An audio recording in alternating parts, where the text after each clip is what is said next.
Hello, this is Instructor Joe, and this is my guitar fretboard method. So when I approach the fretboard, it's not scales or anything. It's like learning where all the notes are. So right now I have this standard tuning is going to be the G. The G is going to be on the first dot or the third fret. However you want to think about it. If I think about it, the third fret, I'm using my third finger, my ring finger. So you have 1, 2, 3, third finger, G. Next whole note is pretty easy to figure out because it's another dot. So your second dot, or your fifth fret, is going to be A. At this point, depending on what I'm playing, I use whatever finger is more comfortable for me.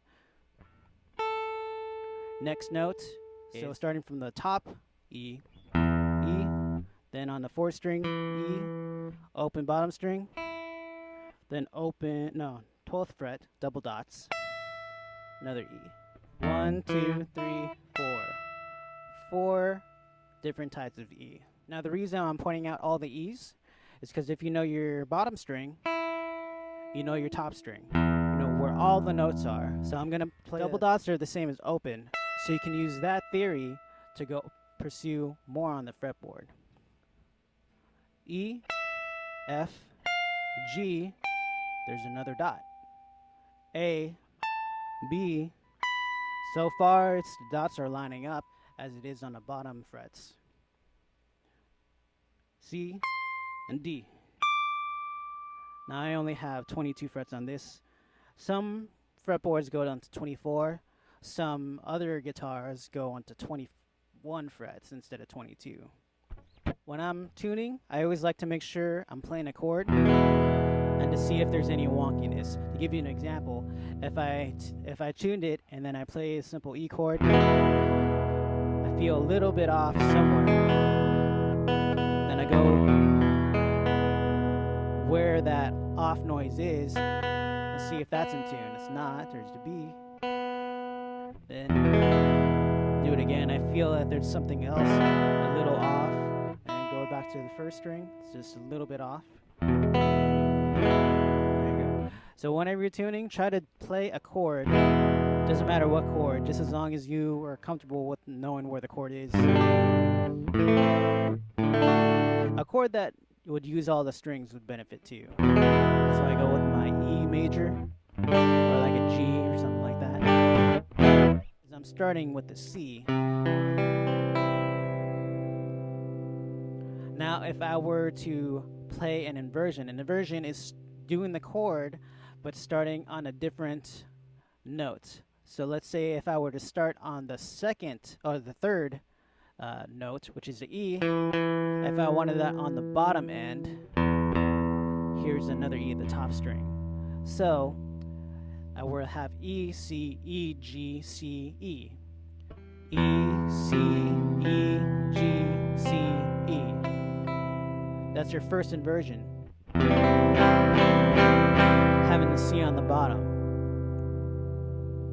Now, meaning what I say about first inversion, you're taking that second position of that triad, that E, putting it on the bottom. So that's your first note after the root first, which is your third away from C, C, D, E. That's your first note in that triad chord. So that's why we would call it first inversion, or E. Now, if I wanted to add a G, here's your third string open, because that's in your regular C chord. If I were to add the G, I could add it above my C. That would be a second inversion.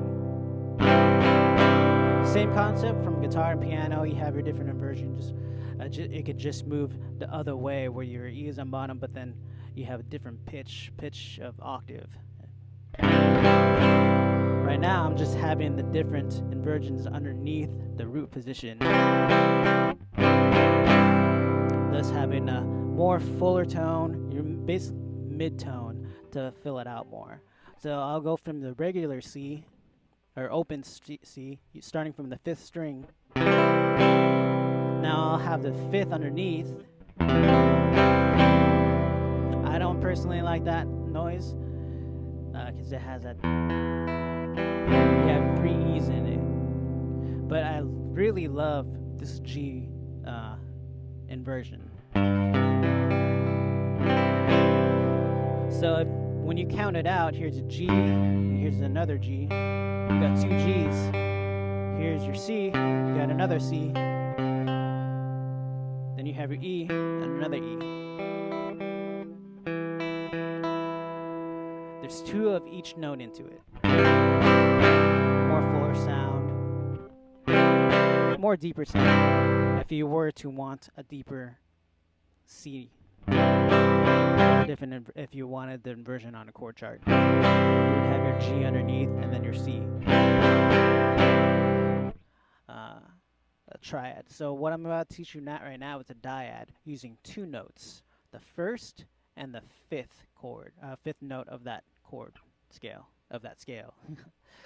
So I have my root, my E flat.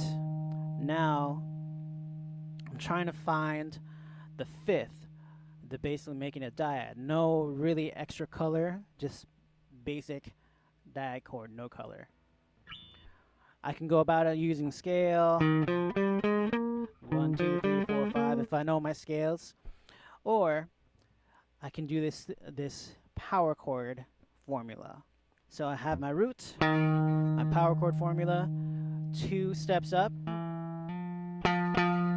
1 string down.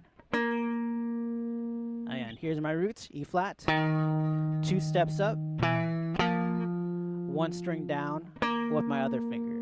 I'm using my third finger at this point, depending on the guitar that you have.